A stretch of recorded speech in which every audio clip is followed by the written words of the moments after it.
네,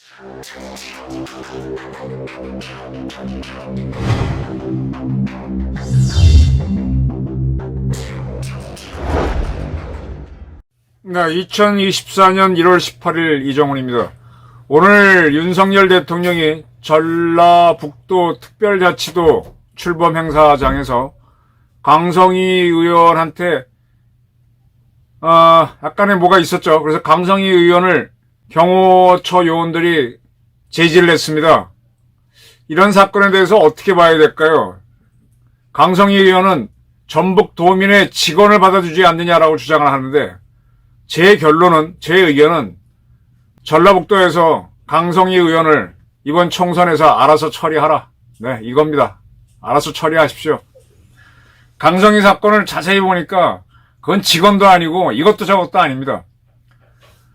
정율성, 북한 인민군대, 그 다음에 중공의 군대를 위해서 군가를 지었던, 작곡을 했던, 정율성을 떠받들었던 전라남도하고 광주광역시가 정율성을 버리는 쪽으로 갔습니다. 그것처럼 전북도도 강성희 의원에 대해서 스스로 정리를 하기를 바랍니다. 강성희 씨는 사실은 서울에서 태어났습니다. 휘문고등학교 나왔습니다.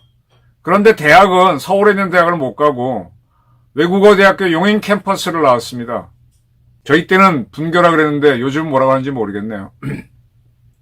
이 외대 용인 캠퍼스에서 나왔던 유명한 세력들이 이석기를 중심으로 한 통진당 세력이죠. 그런 통진당하고는 바로 연결되지는 않는 것 같습니다.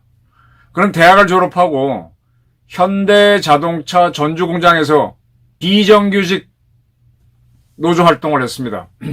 그리고 나서 금속노조는 금속으로 하는 자동차라든지 뭐 조선 이런 기업들의 노조 연합체죠. 금속노조 전북 지부 수석 부지부장을 지냈습니다. 그러다가 현대자동차를 퇴사합니다. 그리고 택배 노동자를 조직해서 택배 노동운동을 했고요. 그리고 나서 2014년에 통합진보당 후보로 전라북도 완주군 군의원 선거에 출마했으나 낙선합니다. 그리고 나서도 계속 이제 노조운동을 하면서 정치운동을 하죠. 그러다가 지난번 재보궐선거 이재명 씨가 당선된 그때 전주시 을에서 당선됐습니다. 여기는 원래 이상직 씨 있죠. 이상직 씨가 그 이스타 항공을 하면서 문재인 대통령 딸이 다혜 씨가 이혼을 했죠. 근데 그 이혼하기 전에 남편인 문모 씨를 고용을 해주고, 또 이스타 항공은 이효 씨가 이북에 갈 때 비행기도 내주고 하는 그런 회사죠. 지금 이상직 씨가 이제 돈 받은 거 가지고 날라갔죠. 거기를 메꾸기 위한 선거 때 출마해서 당선된 바가 있습니다. 그때 이제 민주당은 자기 당 후보가 그렇게 됐기 때문에 후보를 내지 않으려고 그랬죠. 그랬더니 이제 민주당에서 거길 가고 싶어 하던 임정혁 후보가 탈당을 해서 무소속으로 나왔습니다. 그리고 국민의당 후보도 나와갖고 강성희 후보하고 3파전이 되는 바람에, 임정혁 후보가 나오는 바람에 표가 갈려서 강성희 의원이 당선됐다. 뭐 그런 구석들이 많습니다. 덕분에 진보당 출신의 유일한 국회의원이 됐습니다. 그는 이석기는 자기가 있는 진보당 당원은 아니지만 명예회복과 복권을 해야 된다라고 주장하기도 했었고요. 그가 국회의원이 됐을 때 국민당에서는 상당히 당황했던 것 같아요. 왜? 그는 노동운동을 한다면서 5번 유죄 선고를 받은 적이 있습니다. 그리고 유권자들한테 쌀을 전달한 혐의가 있어서 그를 따르던 사람들이 조사를 받은 바도 있고, 이 전과가 있고 또 워낙 진보당이고 해가지고 그때는 마침 또 공석이 국방위원회밖에 없어. 국방위원 가야 된다. 근데 어떻게 대한민국 1급 비밀을 다루는데, 옛날에 그 이종석이가 비서실장 할 땐가 뭐 할 때 그걸 대한민국 국방부 장관이 관악산에 있는 문서고로 이종석 데려갔잖아요.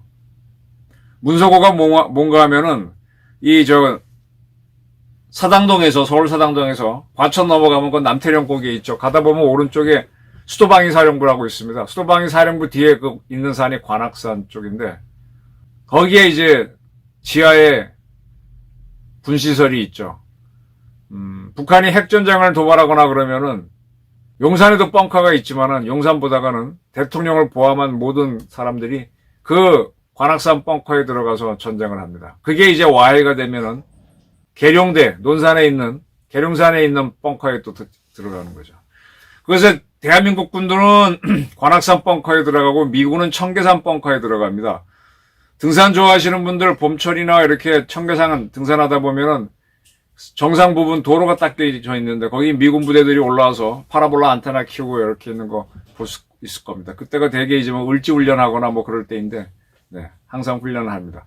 그 굉장히 중요한 문서고로 이종석을 데려가서 내가 지금 국방부장은 저 정신 빠진 거 아니야 그랬었는데, 어쨌든 강성희 의원이 국회 국방위에 온다 그러니까 난리가 났습니다. 그래서 그건 안 된다라고 했는데 열린민주당도 상당히 동의를 해가지고 국회의장이 정리를 해줬죠. 그래서 윤재옥 씨가 원내대표인 국힘당 이 양반이 국방위로 가고 정무위가 비었기 때문에 정무위로 배정을 했습니다. 이 정도로 강성희라는 사람은 색깔이 그쪽 사람이란 얘기입니다. 그럼에도 불구하고 그런 민주당에서 초선 의원들이 만든 철험에, 누굽니까? 지난번에 이제 유죄받고 날라간 철험의 사람들 아시죠? 강 누구지? 갑자기 생각이 안 나네. 그 설법대 나왔고 맨날 군 법무관 출신 강.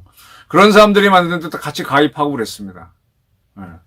이러한 사람이 전북의 국회의원이니까 전라북도 특별자치도 출범식에 대통령이 오는데 뭐 초청을 해야죠. 국회의원이니까. 근데 이제 어떤 행동을 하지 않을까 지켜는 볼 수 있죠. 근데 그가 어떤 행동을 했느냐? 이거는 뭐 본인도 인정하고 목격자들도 많고 또 아마 거기에는 CCTV도 다 있었다고 봐야 되죠. 대통령하고 악수를 하고 지나가면 되는데 붙잡고 이제 뭐라고 더 떠들고 손을 안 놔주고 라고 하니까 이제 처음엔 뭐 의전했겠지. 그 다음에 의전과 경호가 같이 있으니까 그렇게 하지 마십시오 하다가 계속 그러니까 이제 끌고 나온 거죠. 나오니까 이제 강 의원은 밖에 나왔고 더 이제 고성으로 소리치고 하는 게 뭐 많은데 보도가 됐습니다. 이거는요, 보기에 따라서는 테러예요. 의도적으로 한 거란 말이에요. 전라북도 도민들의 직원을 왜 들어주지 않느냐 그러는데 직원을 그렇게 소리치면서 하는 겁니까? 이건 의도적으로 하는 거예요. 이건 정치행위입니다. 옛날에 누구야, 김성동 의원인가? 최루탄 갖고 와서 국회에 터뜨린 사람이 있었죠. 그거랑 비슷한 겁니다. 뭐 그렇게 자기는 정치행위를 하는 거지. 노조 출신들이 주로 그렇게 합니다. 대한민국을 많이 부정을 하니까.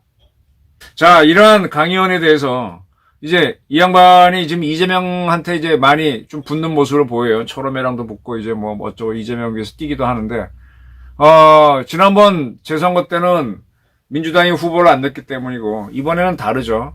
이번에 또 당선될지 어떨지 모르는데, 저는 전라북도 전주에서 이 양반 출마를 하면은 전북 도민 스스로가 정리를 해줬으면 좋겠어요. 그리고 그 지역 언론들도 강성희 의원에 대해서 그렇게밖에 전라북도 의견을 전달할 수가 없느냐고 칼럼을 써야 돼. 자, 이런 일이 있습니다. 아까 제목 부분에서 말씀드렸는데, 지금 정일성 기념공원을 광주시가 만든다고 해서 굉장히 시끄러웠었죠. 근데 광주시가 스스로 정리를 합니다. 정일성 기념공원은 많은 돈이 투입돼서 공사가 이루어졌기 때문에 준공을 하는데 개관을 합니다. 원래 3월에 합니다. 조만간이죠. 그러나 정일성이라는 이름은 붙이지 않을 가능성이 매우 높습니다. 정일성 역사공원이라고 이제 처음에 이름을 짓고 시작했는데 새로운 이름을 붙일 것이다. 그래서 뭐 정일성이라는 이름이 들어가는 게 문제죠. 어떻게 대한민국 심장부에 칼을 꽂은 놈한테 민주주의의 성지라고 하는 5.18 광주에서 그런 자를 추앙하는 공원을 만듭니까? 가당치도 않지. 잘했습니다. 그리고 광주시는 그전에는 이 광주시 남구에 저도 한번 가봤어요. 거기 옛날에 한번 놀러 갔더니 정일성 노하고 바닥에 쓰여 있길래 이러는데 그래서 내가 쾅쾅 밟았는데도 그 남구에 정일성이 뭐 살았다고 해서 그쪽 남구가 2005년부터 정일성 국제음악제를 시작했습니다. 웃기죠? 노무현 정권 때입니다. 그러다가 그걸 2007년부터는 광주시가 갖고 와서 2억에서 4억을 써가면서 정일성 국제음악제를 계속 주최해왔죠. 그런데 올해도 이 사업을 하느냐 하고 저쪽에서 이제 의회랑 상의를 했는데 의회에서도 반대하고 해서 아예 이 예산을 편성하지 않았다. 잘했죠. 이래야 광주지. 그리고 이제 그 남구 양림동이구나. 거기 정일성 생가가 집이 있었다고 해서 그 일대를 정일성 전시관으로 만들려고 했는데 이 정일성에서 정일원 전시관 이름 다 떼버리고 그냥 양림문학관으로 만들어서 그 지역에 예술인들이 창작 활동할 수 있는 공간으로 만들겠다. 정리 잘했습니다. 그리고 화순에는 전남 화순에는 능주초등학교에 거기에 한때 정일성이 다녔다 그래서 아니 김대중도 아니고 정일성이 다니는 거 어떻게 빨갱이를 그렇게 추앙을 하는지 모르겠어. 거기 대형 벽화를 해놨는데 그걸 철거를 하자 그랬는데 약간의 뭐 아직 결론은 안 난 모양이에요. 근데 아마 이거 철거될 겁니다. 그리고 거기에 만들어 놓은 인위적으로 만든 뭐 고향집도 다른 방도로 쓰려고 한다. 네. 진짜 이 빨갱이들은 갖다 버려야죠. 그래도 전남 광주가 이런 모습 보입니다. 똑같이 지금 전북도가 건의할 게 있겠죠. 지원하고 싶은 게. 근데 전북도도 사실은 지금 부끄러운 게 새만금 잼버리를 엉망으로 만들었잖아요. 그럼 문재인이가 예타도 하지도 않고 새만금 공항 짓게 해준 것 때문에 지금 얼마나 개망신 당했습니까? 전북도도 뭐 할 말이 있겠지만은 자기네가 스스로 정리를 해야죠. 그리고 강희성 같은 국회의원 뽑아주는 거는 스스로 정리할 수 있다고 봅니다. 전라북도가 뭐 몇 개 기업들이 있긴 하지만 노조에 질질 끌려가는 그러한 곳은 아니라고 저는 확신합니다. 강성희 의원 일부러 사건 만들어서 뭔가 튀려고 한 것 같은데 그거밖에 그릇이 안 되는 사람. 이런 사람도 저런 사람도 있을 수 있긴 하지만 그릇이 아닌 사람들은 그 지역 주민들이 냉정하게 이재명과 같이 이재명이 개항을 해 나오는데 개항을 주민들이 개항이 호구냐 그랬었잖아요. 호구가 아님을 증명하듯이 전주 주민들도 호구가 아님을 보여주시기 바랍니다. 감사합니다.